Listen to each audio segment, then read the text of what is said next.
معانا هنا يا حبايبي كبده ومعانا قلب ومعانا كلاوي، احنا مقطعينهم بالشكل ده. وطبعا الحاجات دي ما بتتغسلش، انا حطيتهم في مصفى وعصرت عليهم ليمون، فبيصفوا الميه بتاعتهم، لو فيهم زفره ولا حاجه بتنزل تحت. وعصرت عليهم ليمون، كميه ليمون حلوه خالص، فبتنزل اي حاجه فيهم بتنزل من المصفى تحت. معانا هنا ايه التوابل بتاعت الكبده، مفيش اكتر من كده. اوعي تزودي توابل ايه وما اعرفش ايه ولا 7 بهارات ولا الكلام ده كله. كمون، كزبره، فلفل اسود، وطبعا ملح. معانا فلفل حامي للي حابب، وهو طبعا الكبده والحاجات دي بتتاكل بالفلفل الحامي بتبقى حلوه. ومعانا هنا فلفل رومي الوان زي ما انتم شايفين كده. الالوان دي اختياري، ممكن تحطي فلفل رومي اخضر وبس وخلاص لو انت حابه، بس فلفل الالوان كده بيدي لون حلو وكمان مغذي. ومعانا هنا توم، معلقتين كبار مليانين توم كده مهروس، او راس توم كبيره مفرومه معاكي بالشكل ده. طبعا ولو عندك اطفال صغيره اعملي لهم بالزبده، ما تعمليش بالزيت. يعني انا عندي حفيدتي بنت ابني هعمل لها طبعا من غير فلفل ولا حاجه، وجايباها هحط لها زبده مش هحط لها زيت. يلا يا حبايبي بقى على النار ونشوف هنعمل فيهم ايه مع بعض. اول حاجه بننزل بيها يا حبايبي القلب، عشان القلب بياخد سوا كتير شويه، فنزلنا بيه الاول زي ما انتم شايفين كده. هنسيبه ما نقلبوش دلوقتي خالص، ما تقلبيش على طول عشان ما يجيبش ميه معاكي وتبقى الحاجه مش حلوه معاكي. سيبيها كده، حطيها لما يبدا يتشمع من تحت ابداي قلبي. هنا يا حبايبي انا حطيت معلقتين 3 زيت، وسبت الصينيه لما تسخن معاكي جامد. ما تحطيش والصينيه معاكي مش سخنه، لازم تحطي الحاجه والصينيه معاكي سخنه جدا. هنا يا حبايبي انا حطيت الزبده بالنسبه لحفيدتي كده اهو، وهاخد لها، انا مش هحط لها كبد ومش هحط لها كلاوي ولا قلب عشان هيبقوا جامدين عليها، هعمل لها كبده كده. ومش لما تحطي الحاجه ما تقلبيش، سيبيها لما تسخن خالص في الطاسه وتاخد السخونيه بتاعت الطاسه او الصينيه بتاعتك اللي انت هتعملي فيها، وبعدين ايه ابقي حركي. بعد ما القلوب بتاعتنا شوحناها تشويحه كده في الصينيه بتاعتنا، جنبناها كده على جنب عشان نحط الكلاوي بتاعتنا. طبعا برضو الصينيه بتاعتك سخنه كده. خليكم معايا لاخر الفيديو، هعمل لكم طريقه للكبد والكلاوي والقلب هتعجبكم جدا يعني. خليكم معايا وان شاء الله هتدمنوها. وبعد ما نزلنا بالكبده بتاعتنا بنفس الطريقه اللي عملنا بيها القلب والكلاوي وشوحناها لوحدها على جنب كده الاول لما اتشوحت، وجينا مقلبينهم كلك على بعض زي ما انتم شايفين كده يا حبايبي. ودلوقتي انا جهزت صينيه تانية جنبي اهي، علشان شايفين الميه اللي طلعت هنا دي، كل دي احنا مش محتاجينها عشان هتعمل معانا طعم مش حلو خالص. الطريقه دي هتعجبكم جدا. انا حطيت هنا معلقتين 3 زيت، وهنزل بالتومه بتاعتي كده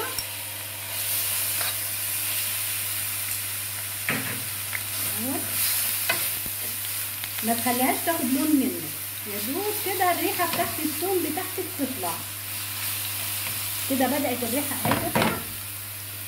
هنعمل ايه بقى دلوقتي؟ هنصفي الحاجات دي كلها كده ونحط جنب. اهم حاجه تصفيها كويس عشان تاكلي احلى كبد وكلاوي وقلب، لان احنا عارفين ان الكلاوي بالطبيعه بتاعتها بتبقى زفره، فعشان تاكلي حاجه حلوه معاكي لازم تعملي الطريقه دي. لو ما عملتيش الطريقه دي مش هتاكلي حته كبده كويسه ولا كلاوي كويسه. زي ما انت شايفه كده يا حبيبتي اهو، صفي من الميه دي خالص اهو.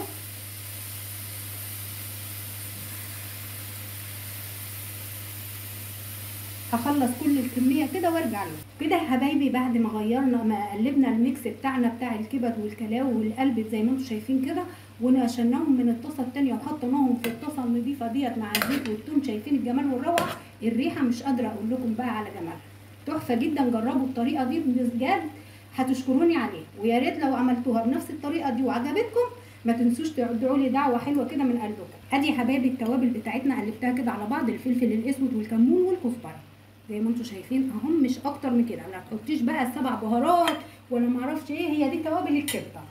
حابه بقى انت تزودي من عندك اي حاجه انت حره، بس هي دي التوابل بتاعت الكبده بتاعتنا. شايفين الجمال والروعه، شايفين اللون بقى بتاعتها لما عملناه في الصينيه الثانيه كده تحفه جدا، والريحه كمان مش قادره اقول لكم عليها. دلوقتي يا حبايبي بعد ما شوحتهم مع بعض شويه حلوه كده، هنحط بقى الملح بتاعنا، والملح حسب الرغبه بتاعتك. يعني ايه حسب انت ما بتحبي الحاجه بتاعتك مالحه شويه عدة شويه براحتك.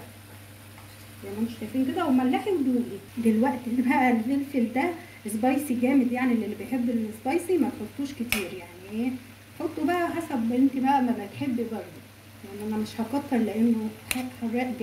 نحط بقى الفلفل الالوان بتاعنا ده، كتري منه زي ما انت عايزه. شايفين بقى الميكس وجماله، بسم الله ما شاء الله، تحفه جدا. شايفين يا حبايبي، شايفين يا حبايبي الكبد والكلاوي والقلب شكلهم تحفه ازاي، وشايفين الطريقه اللي انا عملتها لكم دي تحفه جدا، والريحه والطعم حكايه. جربوها بجد هتعجبكم جدا زي ما انتم شايفين كده. ويا رب يا حبايبي لو جربتوها وعجبتكم ما تنسوش تدعوا لي دعوه حلوه من قلبكم كده طبعا، واعملي بقى احلى سندوتشات. حابه بقى تكتري الفلفل الاخضر اكتر من كده زي ما تحبي، دي حاجه اختياري.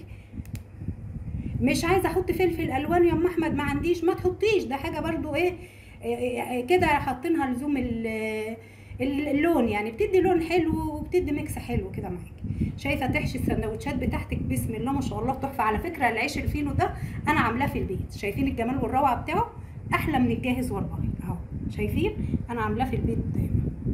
لو حابين تعرفوا الطريقه بتاعته ادخلوا على مطبخ العائله مع ام احمد، هتعملوا احلى معجنات، مش عيش فينو بس، كل المعجنات. ولو لكم اي استفسار في اي حاجه ونفسكم فيها اكتبوا لي في الكومنتات وان شاء الله هنعملها مع بعض. عبي بقى كده السندوتشات لاولادك واعملوا بقى احلى سندوتشات، بسم الله ما شاء الله تحفه جدا. الكلاوي طيبه والقلب طيب ومستويين وزي الفل. هتقولي الكلاوي لحقت تستوي والقلب يا ام احمد مع الكبده؟ انا مقطعاهم صغير زي ما انتم شايفين كده، وزي ما عملنا مع بعض نزلنا طبعا بالحاجه اللي بتاخد سوا الاول، شوحناها الاول وبعدين نزلنا كل يعني نزلنا بالقلب عشان هو بياخد اكتر سوا، وبعدين نزلنا بالكلاوي وبعدين نزلنا بالكبده زي ما انتم شايفين كده، تحفه جدا. جربوه ان شاء الله هيعجبكم يا حبايبي، وما تنسوش تشوفوا العيش الفينو عند ام احمد هيعجبكم جدا. شايفين روعه بجد، احلى من اللي بيتشري من المحلات مليون مره. ويا رب يا حبايبي لو عجبكم الفيديو ما تنسوش تعملوا لي لايك وشير وتكتبوا لي كومنت حلو بايديكم الحلوين دول. وكل سنه وانتم طيبين، وسلام عليكم، باي باي.